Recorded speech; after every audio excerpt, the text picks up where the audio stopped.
Assalamualaikum warahmatullahi wabarakatuh.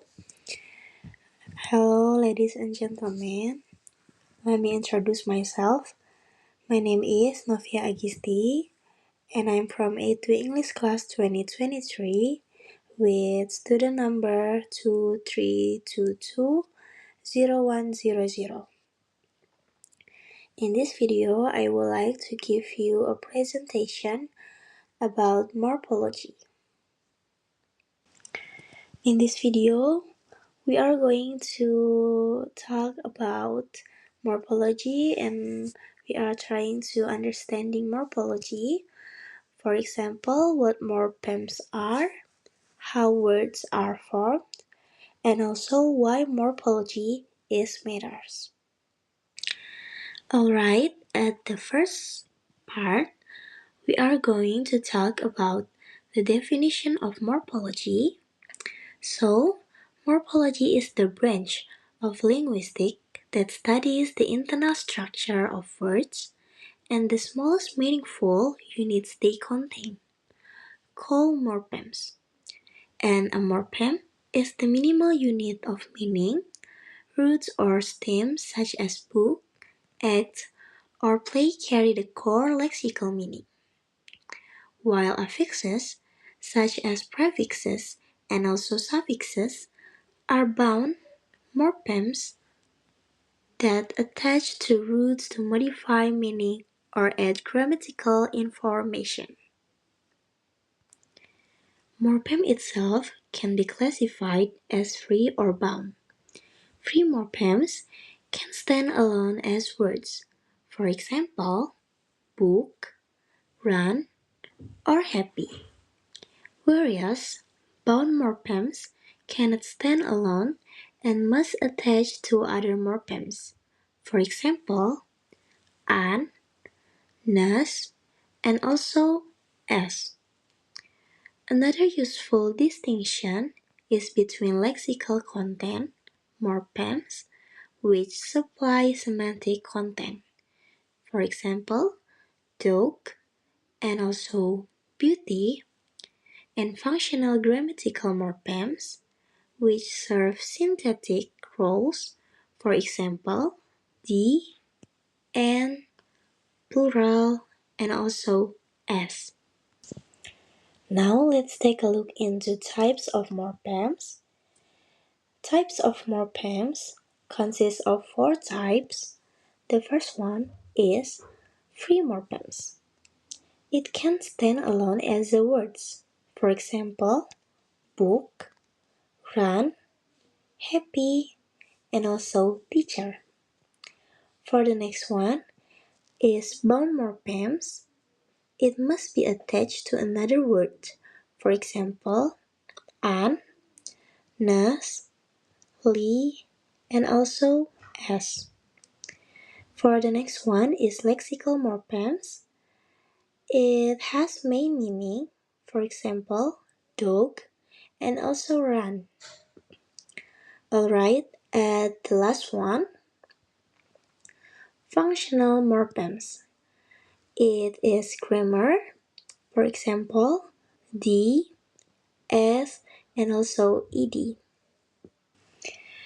Alright, in this slide, we are going to discuss about affixes. Affixes consist of 2 types. The first one is prefixes, and the second one is suffixes. So, for the prefix, this is an affix attached to the beginning of a root. For example, an in unhappy, and also re in rewrite. These explain effects, change meaning but usually not word class. For the second one, there is suffix. This is an affix attached to the end. For example, ness in happiness, li in quickly, and ed in walked. Explain that suffixes often change word class, derivational, or add grammatical info inflectional. Let's jump into the next slide. we are going to talk about derivational versus inflectional morphology. So, for the first one, derivational morphology is described on the process that creates new words or change a word's part of speech or meaning. For example, happy as adjective into happiness as a noun, witness, and also modern as adjective into modernize as a verb with eyes. And it explained that derivational affixes can change lexical category and meaning, and their application or their main matter derive than inflect. For the second one, inflectional morphology, this is described as the addition of morphemes that express grammatical features such as tense, number, person, aspect, case, and also degree. Comparative or superlative without creating a new lexical item or changing class. For example, cat into cats, walk into walked, and big into bigger. Note that English has a small set inflection morphemes, and also use derived forms to teach words families, teach, teacher, teaching, and inflection to teach grammar forms, walk, walks, walked, walking. Now let's jump into this slide and we are going to talk about lexical morphology and compounding.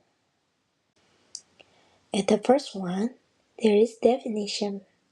Lexical morphology is focuses on the makeup and behavior of lexical items, words, including compounds and fixed expressions. For the next one, compounding example, blackbird, this is a type of bird, versus black bird, this is a bird that is black.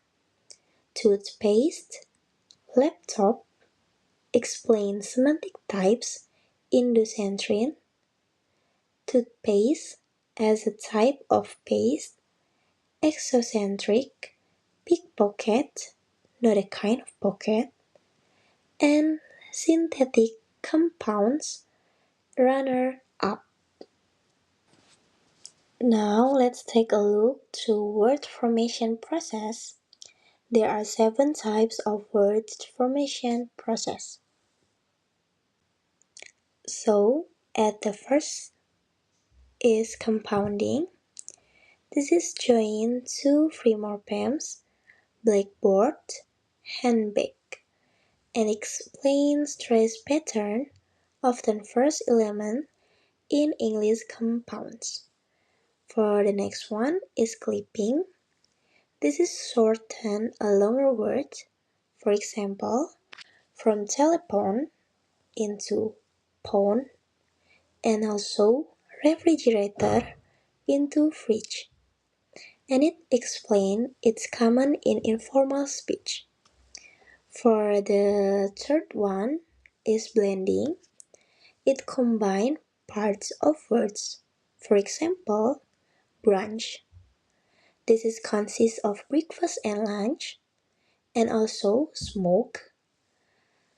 This is consists of smoke and also fog, and it explains blending often creates new and catchy vocabulary. For the fourth one is big formation. This is create a new verb by removing an assumed affix. For example, editor into edit. It explains that speakers reanalyze word structure. Okay, for the next one, There is conversion or zero derivation. This is change word class without changing form. For example, to run from verb into a run as a noun. And also email as a noun into to email as a verb. Let's move to the next one. We are going to talk about derivation. Derivational morphology is describe the process that creates a new word or change a word's part of speech or meaning. For example, from happy as adjective into happiness as a noun, with ness as a suffix. And also modern as adjective into modernize as verb with is prefix suffix, and explain that derivational affixes can change lexical category and meaning, and their application order may matter. Drive then inflect. Alright, for the last one, there is initialism. For the example itself, there is NASA. This is acronym pronounced to as a word. And also we have FBI. This is the example of initialism that spell letter by letter. Alright everyone, this is the end of my presentation. That's all for my presentation. Thank you so much for your attention. Wassalamualaikum warahmatullahi wabarakatuh.